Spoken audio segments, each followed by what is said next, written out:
आप with in 6 month यहाँ बैठे हुए हर व्यक्ति को मैं शाम को यमुना जी पर आने के लिए बाध्य कर दूंगा। वहां पे राणा भाई आपको भी आना पड़ेगा, कार्तिक भाई को भी आना पड़ेगा। वहां शो होगा, यहाँ ऐसे ही शो होगा। तो कहते हैं ना कि करने वाले की नीयत देखी जाती है और उसका नेता कौन है।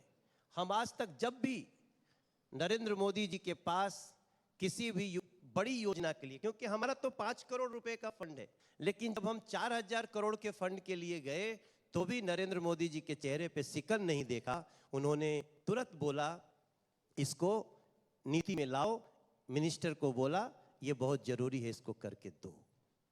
तो मैं सौभाग्यशाली हूं सर, और मैं अद्भुत एमपी बन चुका हूं अभी तक।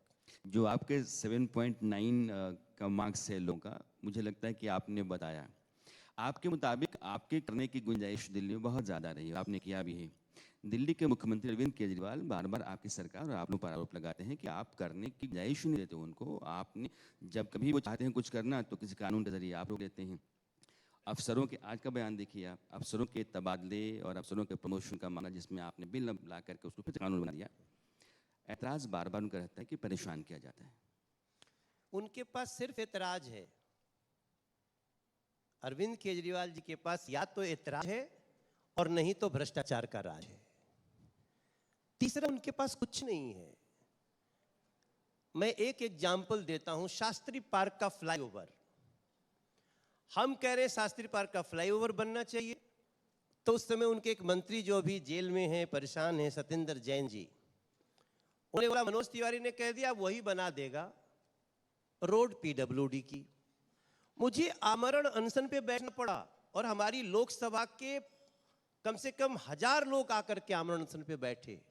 तब अनिल बैजल जी एलजी थे, उन्होंने सत्येंद्र जैन के कहने विरोध के बावजूद रातों रात 303 करोड़ रुपया आया और हमारा 1 किलोमीटर का वो जो शास्त्री पार्क का फ्लाईओवर बना करके आज हम 2 घंटे की यात्रा को मात्र 6 मिनट की यात्रा कर दी।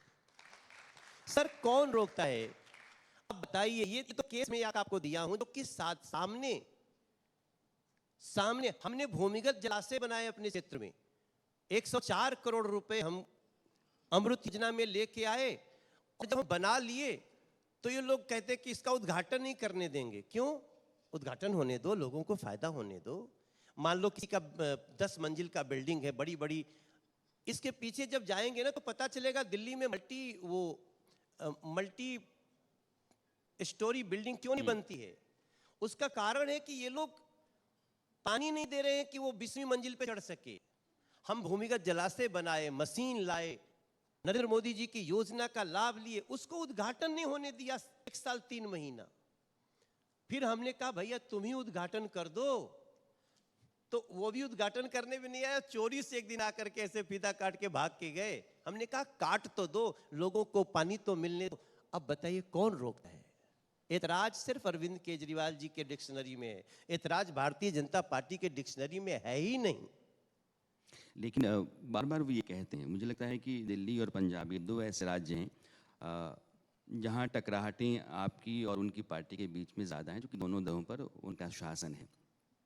पंजाब, आप भी पंजाब जाते हैं, पंजाब में भी आपकी पार्टी कई बार सवाल उठाती है और वो कहते हैं कि पंजाब की सरकार हमारी एक बेहतर काम करती है। जितने सवाल बीजेपी की तरफ से उठते हैं वो गैर वाजिब हैं, इसलिए कि बीजेपी अपने लिए एक ज़मीन टटोल रही है। उसकी ज़मीन वहाँ है नहीं, जैसे कि दिल्ली में नहीं है, विधानसभा के लिहाज से बोलते हैं। बीजेपी पंजाब में अगर इसी तरह सवाल करती है और उनकी सरकार बेहतर काम करती है, तो फिर आम आदमी के तो सवाल होता है ना कि बेहतर कौन है? विकल्प जो एक सरकार के तौर पर लोगों ने चुना है और आप जो सवाल करते हैं उसकी बुनियाद क्या है? जैसे पंजाब की बात मैं कर रहा हूँ। अब देखिए, पंजाब का एक छोटा सा उदाहरण लीजिए। पंजाब की पराली से पंजाब को भी नुकसान होता है, दिल्ली को भी नुकसान होता है। हर बार जब पोल्यूशन होती है तो हम सबको मिलता है ना, पंजाब से पराली आई है। हमने पंजाब की पराली को दूर करने के लिए लगभग 400 करोड़ रुपए भेजे हुए हैं। आपको जान के आश्चर्य होगा, उस 400 करोड़ रुपए का उन्होंने यूटिलाइज ही नहीं किया। आप किसको बेवकूफ बनाने में लगे अरविंद केजरीवाल जी? जब भी फिर पॉल्यूशन आएगा, फिर धुआं भरेगा, तो वो फिर प्रेस कॉन्फ्रेंस करके कह देंगे अरे जी हमको केंद्र अब तो पंजाब पहले कांग्रेस में था तो बोलते थे कि वहीं से पराली आ